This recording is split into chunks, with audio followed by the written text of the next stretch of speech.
Good evening, good afternoon, good morning, wherever you are. Welcome to Facebook Live. It is the 27th of April, year 2022. Welcome, everyone.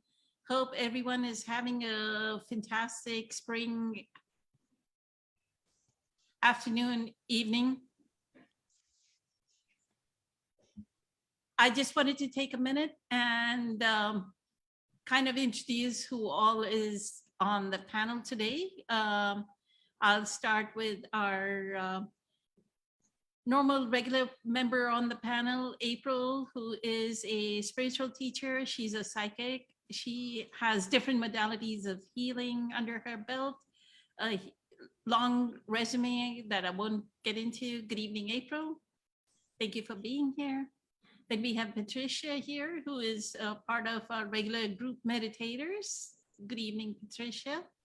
And then Francis has joined us all the way from New Zealand, I think. So good afternoon, Francis. And then Francesca has joined us as well, who is part of our regular group meditators. Good evening, Francesca. Thank you for joining. So I'll get started with the first question. I know April has to leave within an hour, so let me paste the first question.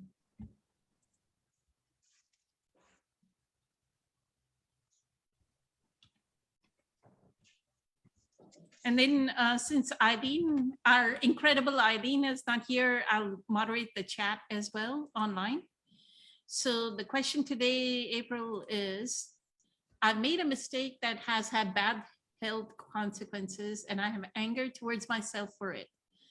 And I feel resistance to trying to improve my life because if I get successful, my mind will say, I could have been so wonderful if you didn't make that mistake. So I feel I've ruined my chances of the dream life, and that dream seems ruined because a part of the dream life was having great health. My mind feels scrambled and is very self-attacking and very focused on my mistakes and regrets. Any advice is appreciated. And this came in like a few weeks back, so it's been there in the queue for a while, so it's not a current question at all, and it's on another Facebook group. So you want to discuss the ramifications of how this person is feeling? Thank you.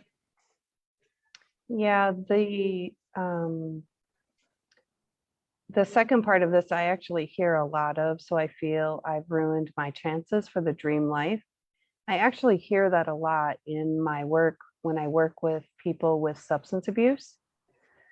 They end up having a lot of regret and they feel like, well, if I would have gotten sober sooner, then I could have had a better life, you know, faster. I waited so long, or I had so many relapses, so I've wasted all this time. What's the point now? A lot of that is, well, it can be signs of depression, but it's living in the past is what's happening. And when we're living in the past always tends to carry an element of regret or remorse or things like that, because our brain doesn't normally go back and pick out the happy moments, the celebrations, the rainbows and the unicorns and all that fancy stuff. It picks out the negatives. Yeah. Usually when we go back into the past. So that would be one thing, is to be mindful, awareness, conscious of when your mind floats back to the past. It will float back to memories that are usually not pleasant. It will bring up the emotion, and normally for most, the video. Some people it's words, but most people it's the emotion and the video of all of these events, of things that we've done that we have regret for. There is a lot of judgment, obviously, in this statement. I have anger towards myself. I feel resistance to trying to improve. That resistance right there, that tells me that we have a self-love issue. Because if you loved yourself, you wouldn't fight yourself to be better. Keeping herself in this space of negativity, in this space of regret, of I've made a mistake, so I don't deserve to get healthy. And the interesting thing is like Poonam, like we've been, if you were to look up Joe Dispenza's work, this is something that he says keeps us ill. It keeps us in this not well state because we are not loving ourselves. Love cures all. So if this person would forgive themselves and actually love themselves, love the illness, they could actually see a huge improvement in the health. If not, so if their soul was meant to have this illness, and most likely it was to bring them to this moment, to bring them to Eckhart Tolle, to bring them to spirituality.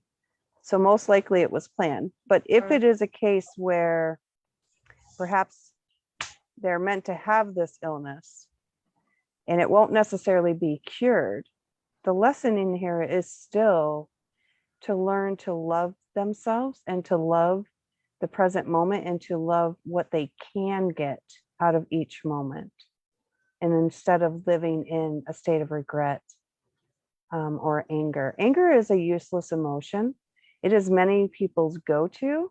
It's an easy emotion to have, but it's actually useless. I never find that anger actually solves a problem.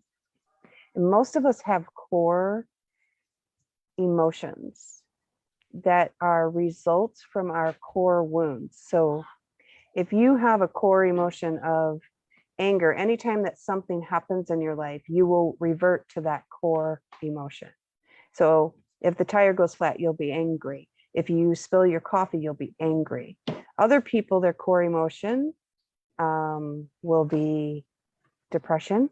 So when they spill the coffee, it's, oh, I never have good luck. That's their core emotion attached to their core wound. So I would also look at core wounds here as far as deserving and being willing to see that they're worthy. You have worth. Life is worthy, even if you are sick. And then really paying attention to the thoughts because her mind is scrabbled, self-attacking. So those would be my first suggestions that I would work on with them. You said quite a lot, April. One was the fact that this frustration is part of the ego, right? My mind feels scrambled and it's very self-attacking. It's part of the ego in resistance mode.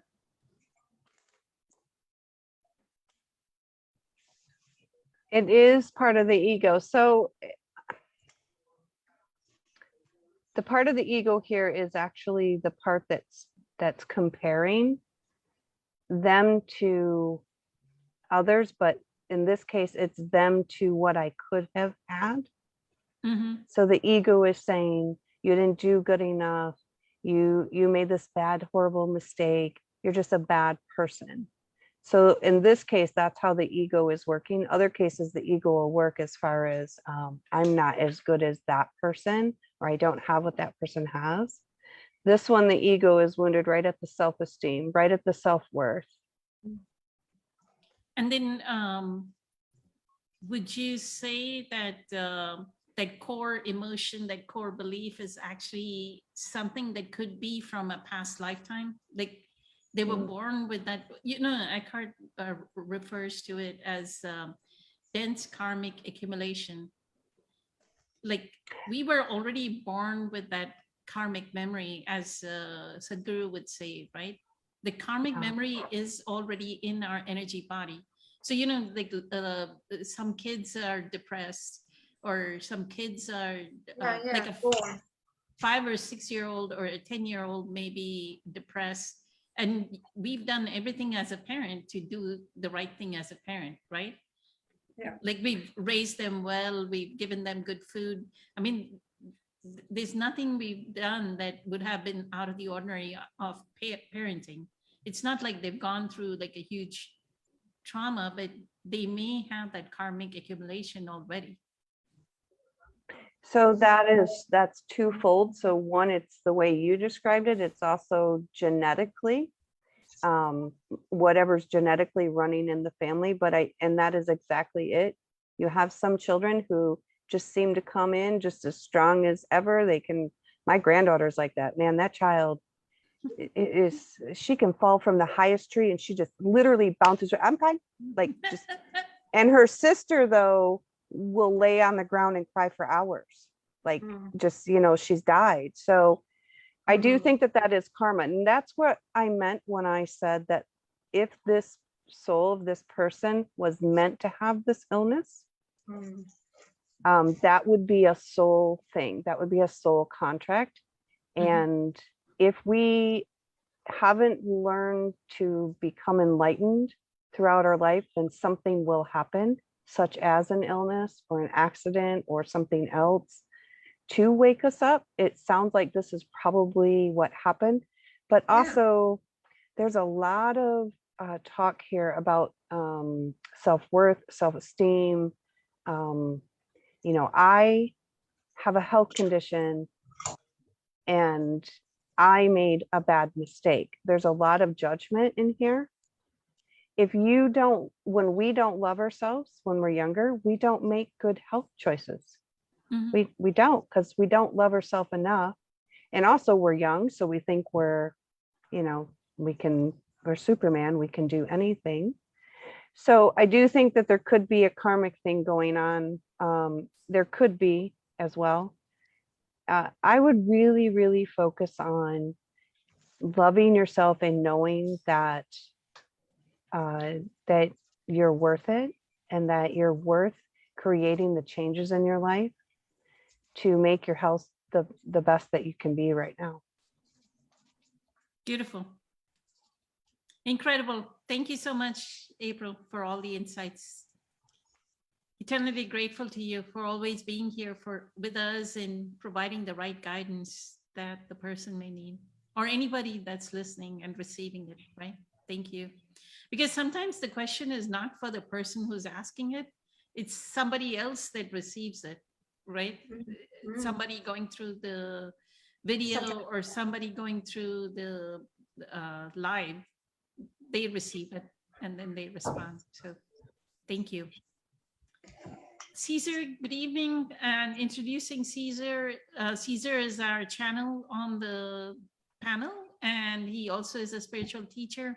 Caesar, did you want to talk about, I posted the question one more time in the chat. Did you want to speak to what April just said and the question as well? Thank you. Sure. The thing that stuck out as far as the answer that I was congregating and you're bringing up in myself was that she said, focus on your here now. Be the best person you could be in this moment. And that's so true, because we know like the answer is through and through going to be acceptance.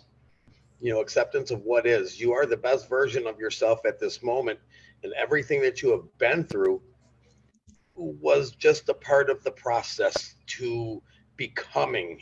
We are always nonstop becoming. In the same token, we already are. So I don't know if that makes a whole lot of sense, but yeah, we are forever growing and expanding, and we all have to experience this type of contrast.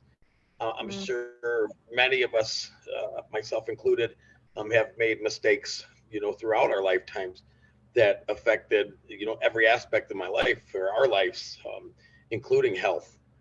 And it has brought me to the point where I realize these are the things that I no longer want to do. These are the things that, kept me from, my dreams. These are the things that made me realize that I can do better. These are the things that made me realize life is great right now. And when you can pull this power from the present moment at every chance, you are no longer going to be this shattered dream. Everything is right now, and in the moment is beautiful and gratifying. So to carry around this belief, through the thoughts that, your dreams may not be met because of something that you did, I think is one ridiculous. The dream maybe has not been achieved because maybe it just wasn't in your plan, in your chart.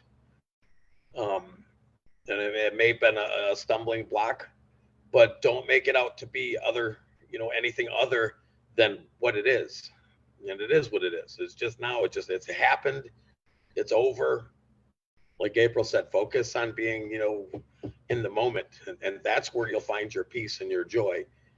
As far as the contradicting things that are happening within you, and the repeatedness of, basically you're turning yourself into this victim who carries that through, and you are just creating more of it, more sadness and more regret. You are growing that because you are focused on it. So the advice would be is to stay away from that, let that go, try to find acceptance, full on acceptance of your past, because we know we are not our past. We are this very moment. And I'm sure that is a beautiful version of you.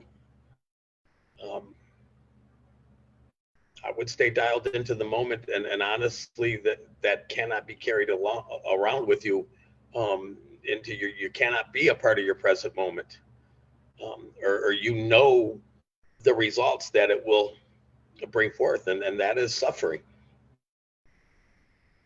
So I would say focus on your here and now, and the sooner you can let that go and accept it through, the methods April talked about. And I didn't catch the whole version of what April says, but she's always spot on, as we say. But I think the answer is in the present moment.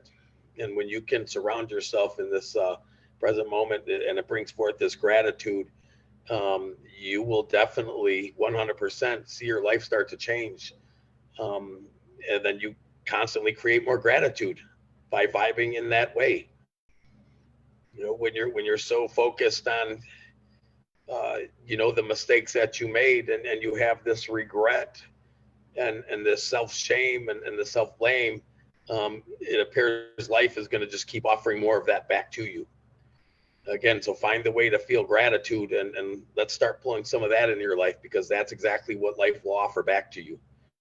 And that all happens in the moment, nowhere else. Can't happen in the past, can't happen in the future. Don't worry about what the future holds for you. All you need to do is be present and be grateful, and that will lead you on the most miraculous, awesome, amazing journey that you will ever see. But not being present, I think much of the same continues. So get to the high vibrational frequency, just like April was saying, get to love. And the path to love is gratitude. Because as Abraham Hicks says, you cannot get there from here.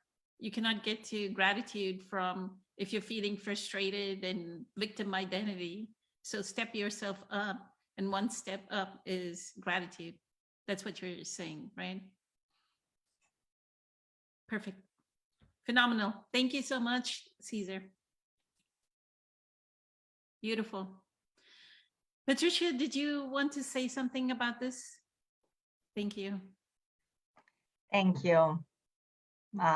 Amazing. Yeah, I think April and Caesar just covered practically every angle possible, and maybe just a different words from me. Quick, maybe forgiveness. The advice would be, forgive yourself, but you can only do it when you're in present moment. So that awareness, observing, it's obviously self-awareness here coming up, observing the mind trying to argue, resist. So that's a good sign. These are all messages. So definitely accepting and being grateful for the past, because these are all lessons, and understanding that we are not just our bodies. And there is a reason why we're experiencing what we're experiencing. And Eckhart says that, how do you know that you need that experience? Because that's the experience you're having. So just complete allowing it. Just maybe surrender and just saying, I allow this to be. I even allowed the resistance. and observing the resistance and doing some breath work in that moment, just really being connected to the physical, emotions, just observing it. So any ways that work for that person to reconnecting to the present moment through either the breath, through body, through the outside world, observing and just healing through that. Yes, not comparing, not dwelling on the past, because that means that we're not in the present moment. And that's the healing part, being in the present moment and accepting fully what it brings. So thank you. And also, I know that Kelly sometimes brings out, he's not here, but he brings out that balance. So if we attach to our body, I mean, if we connect to our body and we're feeling so much negativity, it's good to have either mantra or something to bring the balance, something like I love myself, even if it's just, I'm light, I'm love, something that's self-compassion. And maybe that's the big lesson here, to bring this in the present moment. Use an affirmation to change the momentum of negativity. Yes, of the thought. Yeah, to exactly, to like distract the self-repeating bad ones, like recycling the bad ones, which create the low energy. And so it's hard to pull yourself out of it unless you have some kind of anchor. That many different teachings offer many anchors. So whichever works, whichever Beautiful. one. Thank you, Patricia. Okay. Francesca, if you want to speak about this, one of the things that I would say is there are no mistakes, right? If it happened, that is the inevitability of the present moment. So that was the isness of the present moment. It was never a mistake. So Francesca, if you want to speak to that. Thank you. Absolutely. Thank you, Poonam. Thank you, everybody. I'm so honored to be here.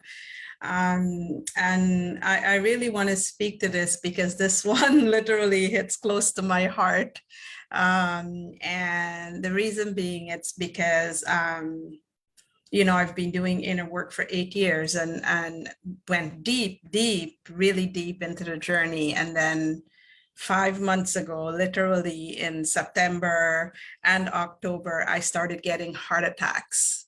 I got 4 heart attacks. By November 2nd, I was having a triple bypass heart surgery. And during my surgery, I got 5 strokes in the 5 significant parts of my brain. And I'm using myself as an example because I would like this person, hopefully they are hearing this podcast, or talk, because I hear you. So I want to say I hear you and I feel you, because even from my state of, my highest state of consciousness and everything that I experienced to date, I also got to that point where I call it, entering the hell realms, where I was swearing at the universe. I lost all hope. I was like, oh my God, strokes. Oh my God, I'm going to lose all my memory. I'm not going to remember anything any of the wisdom that I learned from this journey. And I mean, the black hole that we go into when we experience some kind of a trauma, whether it's health related, and it leads us into that depression and suicide realm, the victim consciousness mode, all of it happened. And so I hear you, and I know that it can be challenging to move into the present moment from that state of consciousness when you're in that victim state of consciousness. So my share or my advice would be, my recommendation is for you to take a moment and close your eyes and breathe and use this as an opportunity. Okay, use this as an opportunity. And as you breathe in and out, the first thing, you place your hand on your heart and on your stomach, and you breathe and you tell yourself, thank you. I am here. I am alive. Thank you for being alive. I am here, I am now. And to open up that portal of infinite possibility that is available. And I'm telling you, it is available because it's 5 months later and amazing things are happening in my personal healing journey right now. Is it opens up the portal when you start to ask the question, what is this condition here to teach me? And why?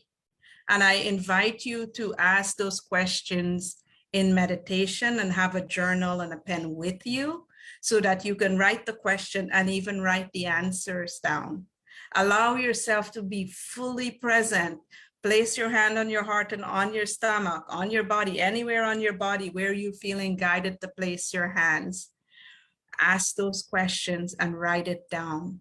Because inside of the answer, which is, I call it the happy place, inside of the answer, you will find and you will automatically birth, because this wisdom of the universe is within all of us. Inside, you will automatically birth all the steps that you need to make in order to evolve. This very experience could be, what is it? Could be the experience that wakes up your consciousness if it's asleep, okay? It will birth all the steps that you need to take in order to evolve. And that may very well be, you know, oh my God, I need to self-care some more. You know, I haven't been doing my self-care. Oh, I need to develop a healthy eating regime. You know, I've been, you know, screwing up, pardon me for lack of a better word, because I know I did that right before my heart attack. I was eating things that I wasn't even supposed to eat. And I was aware I was doing that. And I kept questioning, why am I doing this? You know, and instead of stopping and doing what I'm asking you to do now, I kind of dismissed my intuition, the questioning, and I did it anyways, right? So developing that, you know, new regime, that might be waking up in the morning, starting your day with meditation, thanking your body for being alive, thanking yourself for coming as far as you've come, you know, thanking yourself for being alive, for waking up each day, right? Being grateful. Gratitude is everything in the journey. And then write, you know, when you ask the question, write the steps that you, because you will find as you meditate, you birth your own answers. What is it do I need to do, you know, to start fixing or healing myself, right? And like I said, I'm repeating now, you know, having a regime, you know, an exercise regime. Perhaps you're able to exercise now. You can exercise. You could do qigong, right? I almost said kung fu, qigong, and or whatever exercise. It could be kung fu. Maybe you like doing that. Who knows? Whatever it is that you enjoy doing, I highly recommend using this as an opportunity to do what you haven't done before. Okay, I want to read something really, really important. It's probably about 2 paragraphs, if that's okay. I think this is beneficial for everybody who is experiencing depression and even suicide in relation to the ego. I'm going to take my glasses off because I mean, I have bags under my eyes and all of that stuff from low iron. But anyways, this is so that I read it accurately, because I wrote it perfectly. It's actually for my book. And this is really helpful. So if you're struggling with any form of suicide or depression, I'd like you to, you know, pause this video if you're watching a replay of it and write this down and sit with it, and then allow yourself to think about your own egoic state of mind and how it plays out when you're feeling these feelings of depression and I don't want to be here and hopelessness and all of those feelings that the pain body erupts, right? That erupts during, you know, when we experience trauma or anything in that regards. And what I wrote, there's a lot to it, but I'll just keep it to the 2 paragraphs. The ego mind lacks understanding, so you have to train it. You know, I don't know if many of you know the story about Pavlov on his dog. It's a science story that he trains it. You literally have to train it. During inner work and healing, it gains understanding. Okay, that's the whole point of training it, because it lacks the understanding, it actually gains. And technically, you know, if we want to go really deep, it doesn't really like fully lack that understanding. Like I said, the wisdom is within us. We just never really trained ourselves. We weren't taught these things in school, okay? So it gains understanding at about the third veil, and this reduces its fear significantly, and it starts to relax the mind, okay? So when you start to train the egoic state of mind, so it's thinking, oh my goodness, this is the end, you know, oh my God, I'm going to die, you know, I'm not going to be able to teach anymore. I know this was what mine was saying, you know, they said I only have 6 months to live, blah, blah, blah, you know, mine went into the darkest of the hell realms, okay? And I said, no, no, no, no, ego. Thank you for showing me. I put my hand on my heart and I said, thank you for showing me how you feel. This is not how I feel. I understand you're afraid right now. It is okay. And I sit with that fear, you know, every time I say it was okay and I think it, I'm honoring that fear. I'm becoming present, deeply present with it, okay? So when you sit and you become present, it reduces, when you teach, when you help the ego to understand, it relaxes the ego mind a little, okay? This awareness and understanding begins the process of dissolving the pain body in most cases. But most importantly is the point at which you begin to redirect its pathway. This is important, from the karmic cycles of suffering onto the path of the Dharma, or the path of wholeness. Majority of the time, you cannot see while this is happening, right? Because it happens, you know, and yes, and sometimes we're not aware, because, you know, it's always there, you know, to rob us of, you know, it wants to keep us, it wants to keep control, right? So majority of the time you don't really see when it's happening in the background, right? You have to be in a really high state of pure awareness, and this takes years of practice, you know, meditation to get there, in relation to being able to see it when it's happening, okay? But you in awareness of it's happening, and you know, as it's, but you're going to be in awareness because suddenly you'll experience maybe periods of bliss, you know, and you'll start getting rewards, you'll start feeling good, all of a sudden something good will happen, okay? When the pain body begins its dissolving, this is the point, or the link between the ego and the subconscious mind starts to become more whole, which is what in Buddhism we call the Dharma, right? It becomes more direct. So the relationship between the two becomes more direct and calm, because you're feeding the ego understanding so that it is not as scared, okay? The parts that do not dissolve right away are parts that have taken root in the subconscious mind and requires a bit more work to rewire or reprogram, whichever word you want to call it, and is often tied to the collective pain body, okay? Think of the pain body as a conditioning. For example, there are many types of pain bodies, which includes like racial pain bodies, the collective female pain body. There's many, many different kinds, right? On awareness is the root cause of why our egoic state of mind feels fear. Okay, fear is rooted in our pain bodies very deeply, as well as in the form of illusion based on the conditioning of our subconscious mind, because, you know, we go, oh my God, you should be afraid of that, but that's not true, you know, and unless you examine it and you get to the truth, you want, you know, like it would say, for example, oh, it's somebody else's fault. Someone else did this to you. That's the number one, you know, when you feel triggered right away, it tells you to blame somebody else, but that's not true, right? And only true I'm excited. Only through self-examination, when you get to the truth, you realize, oh my God, all of this information that it's been feeding you is a lie. This isn't somebody else, this is me. This is because of these, you know, and you start to see your own pain body. Of course, the mind, you know, it's afraid of seeing itself. That's one of its biggest fear, right? So on awareness is the root cause of why our egoic state of mind feels fear. Fear is rooted in our pain bodies very deeply, as well as in the form of illusions based on its conditioning.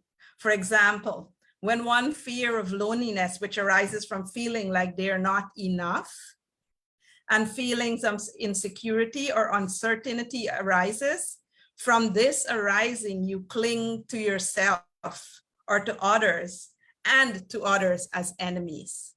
This is really, really important. So please, please hear this. I'm going to read probably the most important paragraph now, of everything that I've read. And it says, meanwhile, when this fear arises, or to dissolve this fear, the ego on its own does not know how to think or feel. Because remember, it lacks understanding. We have to train it. We have to teach it, okay? We must tell it or guide it with understanding from our higher conscious awareness, our source, right? It is human's nature when we experience the great reality or darkness in this case, right? That it triggers our pain, body, emotion, and its cycle of suffering. And believe me, when you start to examine, you'll see it's all very pattern-like, right? And you or your life starts to evolve around it as you get pulled into it. So into, I call it into the black hole, as above, so below. I make a joke out of it, but it's true, right? You get pulled into it, right? Because it starts to consume you. It consumes itself and it consumes you in the process, right? And you begin to disappear. You begin to disappear because it sucks you in, right? And as you approach this reality or this darkness, it feels like imminent danger. And this itself can be terrifying to the ego's structure, okay? Which is also rooted in fear and becomes triggered. This can eventually lead to deep thoughts of despair, suicide, and depression. So this is the nature of what the mind and what happens to it if we do not teach it, if we do not train it, okay? And this is literally why the Eightfold Path is there to guide us, right? Develop the right mind or the right understanding. That's what those parts of the teachings are all about, right? It's about developing the right mind. Well, what's the right mind? Right? That's all I Francesca, wanted to go ahead. I have Patricia. just a question to the last sentence you said. When you said we have to teach it, who is that entity that teaches the mind?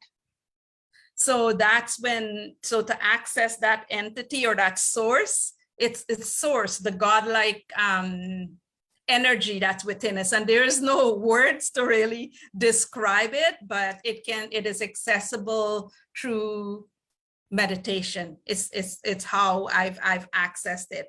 And basically it really, because if I ask, when I ask the question, who am I, the answer I received is I am consciousness. I am consciousness here in human form, of course, experiencing and expressing itself. I am here to experience and express myself. So I access that source through presence. And I call it I have so many fun names for it. I call it the universal library, the cosmic library. I've called it God, I've called it consciousness. There's so many, because the experiences are so beautiful, but you must, the only way I found, before you come into a state of pure awareness, to access that is through meditation. And it's presence. It's actually presence itself. But presence itself is actually, when you're in presence, to be really honest, you're very silent. The mind isn't active, so there is no thoughts. There is no, there is no feelings. I can't describe presence, but to train. Remember, I'm talking about we have to train that mind. The information that we gather when we're connected to source to this quantum field, Dr. Joe Dispenza calls it. So the wisdom that we gather when we're connected to this quantum field, that's the wisdom we use to train our mind. For me, it happened through grace. It just Yes. somehow, yes, the grace happened to me, and it's just everything fell into place when I surrendered. And that's the power of doing this work, right? That's the power of presence. I know exactly what you're talking about, you know, because it's like you don't have to, it's strange because inner work requires work, yet, you know, when we open up these portals and we experience grace, ease and grace, all of a sudden it's like the work is being done for us. There is no work to do because all the synchronicities just starts to happen and everything just starts to fall into place. And it's like, wow, right? Thank you. Thank you. Thank you so much, Francesca. That was beautiful. And I love the 2 paragraphs, the cycle of the pain body and how it feeds into our ego, and the observation, the power of observation is needed, right? Yes, yes. From presence. So thank you so much. Yes, yes, that's what they refer to when they're talking about developing the right mind. In the Eightfold Path, there's all 8, you know, and that's one of them, is developing the right mind. Beautiful. Yes, thank you. Because without the right mind, you're unaware. And if you're unaware, you can't help yourself, right? And Your that's why consciousness is asleep, yes. That's why they're having that panic attack about why did I make a mistake? Because Yes, they're unaware. unaware, yes, yes. Thank you. Ken, did you want to say something about the topic? Thank you. Yes, thank you very much. Yes, boy, before I got on, it took me almost 10 minutes to get on to tonight's talk, the group. And it's almost like perfect, because as soon as I did get on, I was hearing April and I'm smiling because so many things that she was saying, I felt like I was just feeling, going through, trying to get on. And I can remember 6 months ago, 8 months ago, I would have been so nervous that I would have said, I'm not getting on, because I would have been out of control. I would have said, oh, can't get on. And now the whole topic of loving yourself, and I'm realizing that I've abandoned myself too much in my life and blamed others for that. So this time I went, no, calm down. And there are even times with you, Poonam, I've gone through some occasions where I kind of lost it a little bit. And this time I went, no, I'm going to take care of myself. And the different parts of me was going to say, I'm not going to leave. We're going to get on. We're going to keep. And it's funny because certain things happen over and over. And I went, I know I pressed this number and blah, blah, blah. So anyway, and then getting on and then hearing what April had said and what Caesar had said. And it is all about, to me, self-love, and realizing that however I react in any circumstance is about my reaction to it.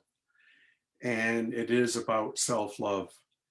And it's probably only been the last couple of years that I'm actually going to say I have been really loving myself, because I was still looking for others to do that for me. And I'm in my late 60s, and I'm saying this because I've never given up. I've always, as hard as things were, and there were many, many times I wanted to quit. But then I would say, okay, just sleep on it. And then the next morning, something would shift. And I'm now realizing that there are different energies inside of me. And there are different energies inside of everyone else. And when I'm starting to realize that there are different energies and there are different things that can happen, that's when things start to shift. And now I'm realizing that source, God, the power, presence works through us, and it's all around us. This energy, and now I realize that this presence is inside of my being. And even though that being doesn't leave, just like the source doesn't leave. So realizing that when I'm tapped in to my inner being, it's mirroring the source, and I can rise above it. And so I'm so grateful, with gratitude, in realizing that everything that happens, all that uncomfortability, everything, I'm realizing that there is a lesson in everything. And I used to think there was negative and positive, and I'm realizing that, well, I guess depending on how I use that, everything is positive. And I used to think I was a mistake, and I'm realizing I never was a mistake. I was just programmed to think that. So it's just to stay with something, as hard as it is, I'm learning to bite my tongue or to swallow, meaning stick with that uncomfortability. And it's amazing when I do, all of a sudden, I go through that darkness or go through that uncomfortable space, and then it becomes easier. And starting to see how many times I would quit or give up, realizing that it will come around again. And if I haven't worked through something, it will come around again. So I'm having more and more faith. I'm believing more in myself. And how I'm doing that is being around others that are going through similar things. I'm not alone. And I'm realizing I'm never alone. So I'm just feeling really blessed to be able to express myself and to be the best that I can be today. And that each day, there's always going to be expansion in what I'm learning, and understanding that the experience that I'm going through, it's amazing how things that come up will pertain to what I'm going through. And your experience and my experience is just a mirror.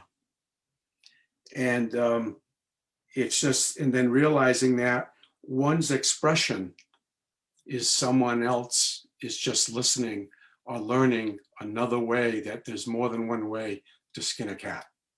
So I just really am so pleased to have a deeper understanding and breaking through more of my fears, uncomfortability, and realizing that fear was just made up. It was an illusion, or it was a lie. There was no truth to it. So when something feels uncomfortable, the old saying, the truth hurts, and it does. So, and then realizing, my thinking mind, boy, it will deceive. It wants to get fed. It wants to believe, and realizing that ego needs to stay alive, and realizing that there's also something else inside of me that wants to stay alive, and it's not my ego. So thank you very, very much. Beautiful. Phenomenal. Thank you. Thank you so much, Ken. Thank you. We bow to the other one that wants to stay alive other than the ego. That's Thank right. you. Francis, did you want to say something about this topic? Thank you. And I'll post the next question so that April can read it before she leaves. I think you're on mute. There we go. Thank you. All I can say is to use the illness as a wake-up call and a new beginning, and embrace it for what it is. It's shaking you up and giving you a second chance to live your life. And everybody has shared beautiful, beautiful, beautiful things. And gratitude, nature, being out in nature, being grateful for what you've got right now and building on that every day. And for me, getting outside with Mother Nature, because we're so lucky to be here. I'm looking out on my garden and watching the birds as I'm listening to these beautiful people speaking. And just to love yourself. And I love the affirmation one. I know when I was probably in a dark place, I would go on walks and say to myself, I am loved and lovable. And as I'm walking, I am loved and lovable. And just start to retrain what we're saying to ourselves. Yeah, that's all. Thank you.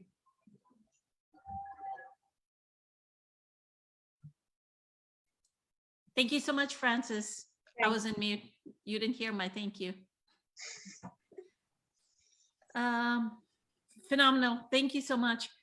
So what came to my mind is in the affirmations, people can also use the emotional freedom technique, which is the tapping, like you tap the meridians, and the affirmation is, I deeply and profoundly love and accept myself. I deeply and profoundly love and accept myself. And as you tap your meridians, you say that, right? On the top of your head, on your chest. I think it's in the middle of this thing on your lips. You can look it up. Yeah, on the side. Nice. Exactly. Patricia is doing those signs. Yeah, on the temple, in the middle, on cheeks. Perfect. Thank you. So we'll go on to the next question. Somebody asked in one of the Facebook groups, in A Mind at Home with Itself, Byron Katie states that there never is a present.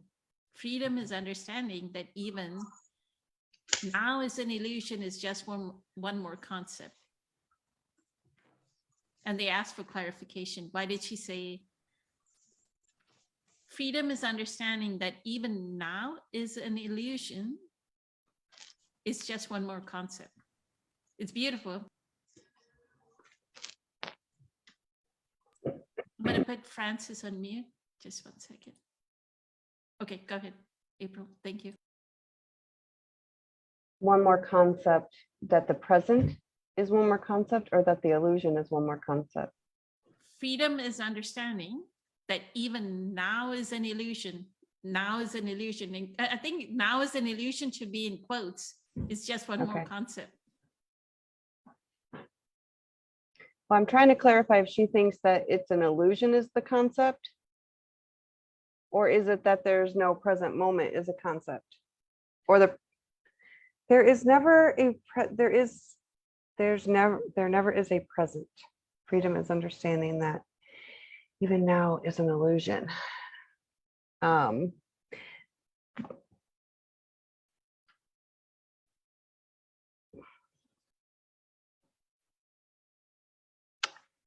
It's because we are not, what she's tapping into is the idea that living here on earth in this human form, living this human life is actually not real. She's tapping into that idea that it is just an illusion. This is all imagined from your higher self, your soul, from God. So in that, there is no present moment, because none of this is real. What you really are is soul. You have done Byron Katie's work, right, Poonam? Is that, I have not read her work. So that is what she's thinking, correct? Is that how she thinks? Is the concept is that because we are soul, nothing actually ever happens to you. There is no present moment, for one, because it's all just an illusion. It's all just a projection of consciousness. That's one part of it. if you go into like people who believe in Atlantis and things like that, their ideas there is that in the sixth dimension, you created your life, you created your goal, what you wanted to accomplish, and your goal, your dream is actually being projected to the third dimension here. So again, there would be no present moment. It would all just be an illusion. So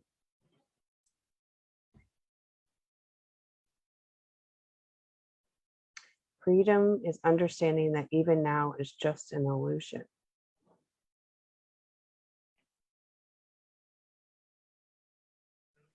The way that that becomes freedom is linked to when we say, Kelly has mentioned this, I have mentioned this, we mention it in a little bit of different ways, but when I'm going through things and it's getting heavy for me, even as, you know, the spiritual person, I get to still experience the wonderful ups and downs of life. And when it's getting heavy, I will remind myself I am not this body, I am soul. That's another part. Kelly says, I'm not this body, I'm light, or I am light, which is true. We are light, actually. My version of it is I'm not this body, I am soul. All of this is not necessarily real. Even this current moment, even though the current moment, the present, is where bliss is found. Because I'm not in the past and I'm not in the future. I'm not thinking of all the things that have happened to me, and I'm not thinking about all the things that are going to happen. I'm in right now. So that gives you that sense of bliss. But in essence, what I am going through is not the true me. The true me is my soul that's observing, that's watching, that's part of source. And therefore, there is no present moment. Does that make sense? Incredible. Thank you so much, April. When I read it, the way I understood it is she is in pure awareness. And the moment words arise, now is an illusion, then that becomes a concept because those are words. That is not consciousness. That is not awareness. That's not the background.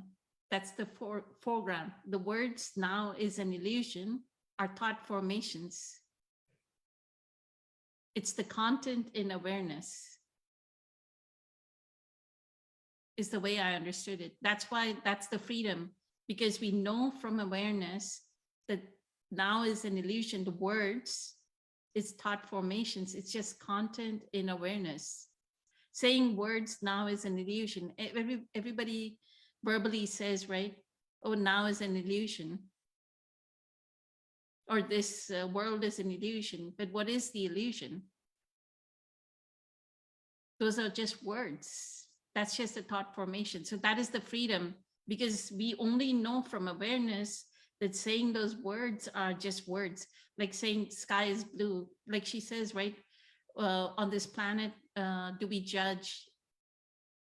Yes, we judge. We say the sky is blue. Even that is judgment.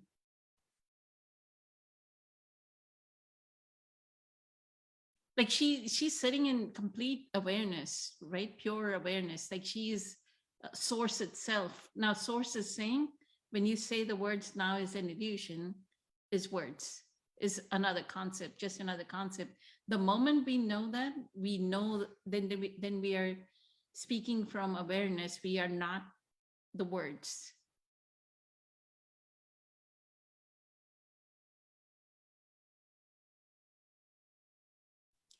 Correct. Right? Yes, that is correct. So that's what she's saying. Freedom is understanding that those words are just thought formations, are mental constructs. They are not reality.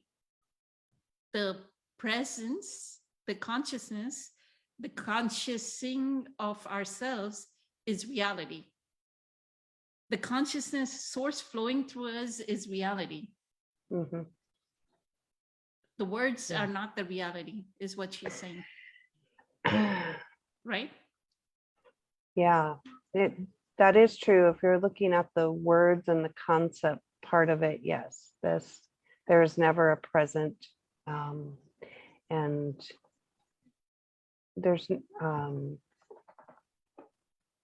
illusion, even illusion would be a concept, being present would be a concept. Yes, that would all be concepts because the mind needs something to grasp, the human mind, to make sense of this world. But ultimately, yes, they are all illusions. Concepts. And then also we need adding in the fact that there's no present because there's no time. All things are happening at once as well, Timeless. right? Mhm. Yes. Thank you. Beautiful. Caesar, did you want to say something more about this? Thank you. I mean, I think you just wrapped it up pretty good. I know, I just recently read this. She was referring to, she was kind of pointing to expressing this as how pain is a construct of the past. And I believe, as what you just said, and April just hit it right on the head too. Like, it's now is basically a concept of time minus itself, I guess. You know, it's like the space-time continuum and everything is happening at the same time. You could never really get the gist of now. It's almost like saying you cannot understand, you know, source or God on the level of mind, but you can definitely experience it. And the same goes with how you just said, you know, it is this awareness, it is this full-on consciousness that we become that. And to put a label on it as the present, like you said, is a mind construct at the end of the day. So I don't have a whole bunch more to add to that one. And the way she says there never is a present, it's almost like some people go, I need to find the present, as though it's something that needs to be found, right? They're not realizing that we are already here and now. Always, but yet at the Right. same time, when you try to grasp it and put your finger on it, it's already It's open, not there. It's not there. Yeah. already gone. Yes. Thank you. Beautiful. Patricia, you want to say something about this? Thank you. Yes, thank you. Just a quick image that came to me. Some time ago, I watched a movie and there was a scene between mother and a teenage daughter. And teenage daughter had a t-shirt on. And I'm not remembering what image.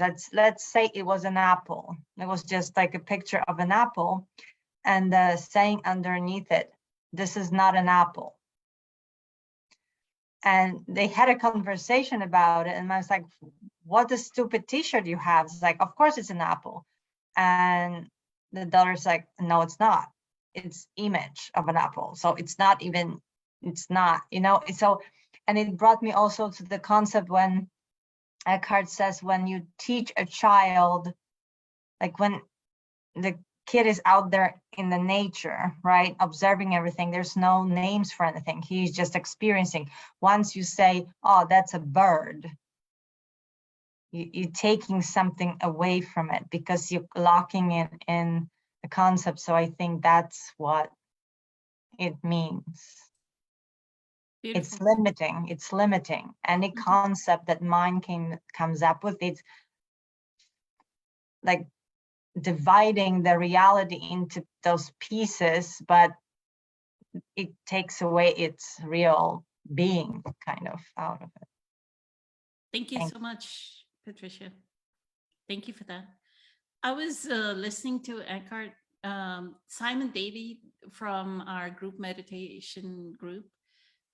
He gave me a link to the Omega, which Eckhart spoke at the Omega Institute, like maybe a day or two after 9/11. So he is like so totally present. And one of the guidance he gives during one of those talks, there are 8 a series of 8, right? He says, can you act without labeling? Can you act without your mind commenting about what is going on in the present moment?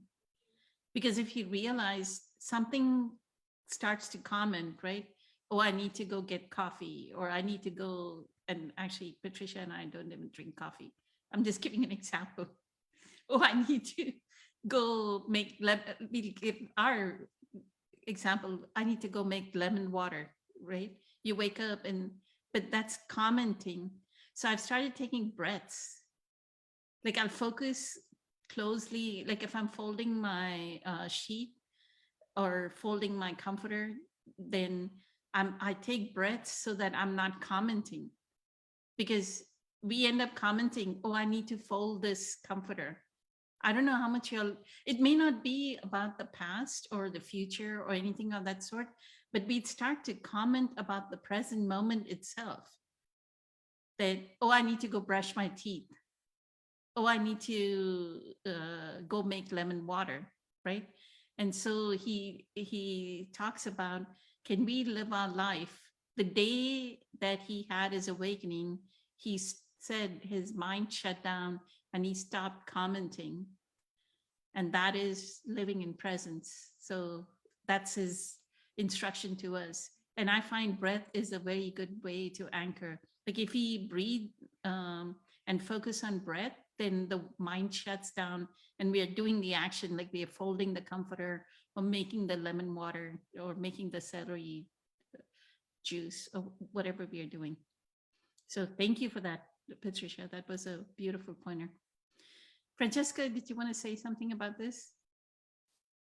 Sure, you kind of captured it there, Poonam, when you said the mind shuts down, because Eckhart Tolle in The Power of Now, he talked about, people, generally talking about presence, and then he talks about what he calls real presence. And in real presence, when you've actually experienced that, and literally even for myself, after all of the years, and I thought I was present because I've had multiple experiences of bliss and all kinds of magic. I've manifested, I can manifest anything yet, and so I was like, oh my God, yes, I'm present. And when it was time for me to really go deeper into my practice and come into real presence, like Eckhart Tolle mentioned and that you just talked about, that I literally felt like I went through the hell realms trying to get there, because the mind, I had become my mind at one point, and so shutting it down, when it was telling me that I only had 6 months to live, I have to make all these plans, have the talk with my kids, all of these things were going, was running through me. And so I literally, when I said earlier that I didn't have any words to describe presence, is because I don't believe there are any words to describe it, because there is no words there. When you're there, there are no words. It is just absolutely beautiful, in my own, I call it low level human description, it is so beautiful, and beautiful is it's when I read what Byron Katie, from the quote there that you mentioned, there never is a present.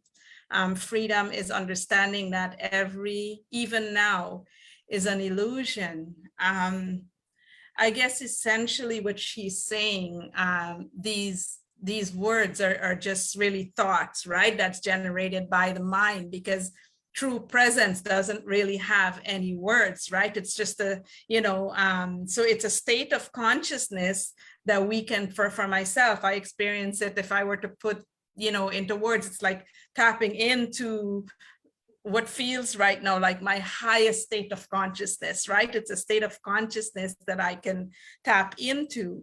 And just like when I'm in, the dark realms, there's that another, victim state of mind, there is that other state of consciousness that I can tap into. But when it comes to real presence, right? Really, you said it really nicely there, Poonam. There are no words. There is no mind. There is no nothing. That's all I want to say. I made some other notes, but I think you wrapped it up nicely in that regard. So I'm just going to shut up now. Beautiful. I'll be quiet. Incredible. Thank you. Thank you so much, Francesca. Ken, did you want to say something additional to what anybody else has said?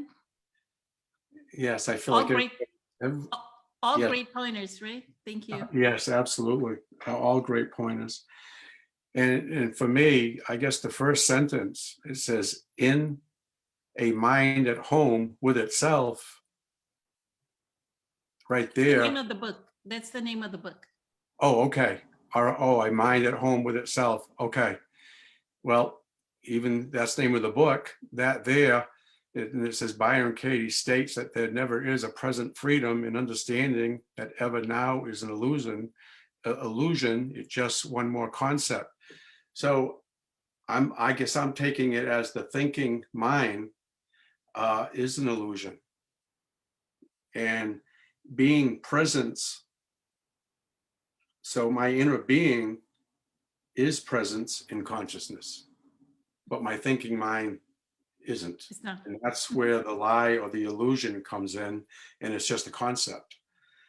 And so, and then also just having the awareness in the presence now is all we have. And so I'm going to end it there because it would be just a lot of words coming from my thinking mind if I say any more. So thank you.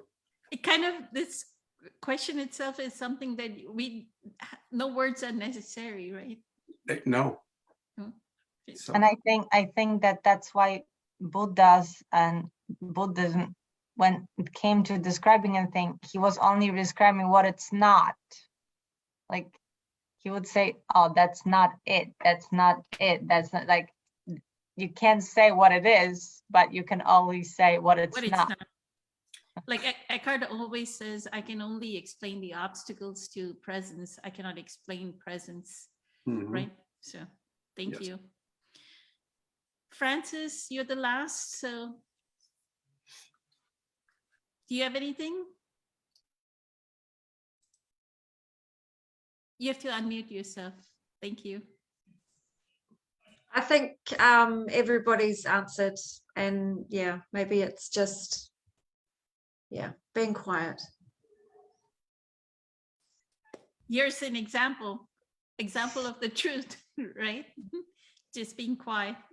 Perfect. And Cecile and Christina and Lakshmi, Nada, Summer, Edith, all of them have joined us online. So eternally grateful to everyone that joined us online and all of you here as well. Francis, Ken, Caesar, Francesca, April, and Patricia. It's been an incredibly amazing evening. So grateful. Thank you. Many blessings. Much love to all of you. Have a fabulous week. Thank you. Bye. Bye-bye.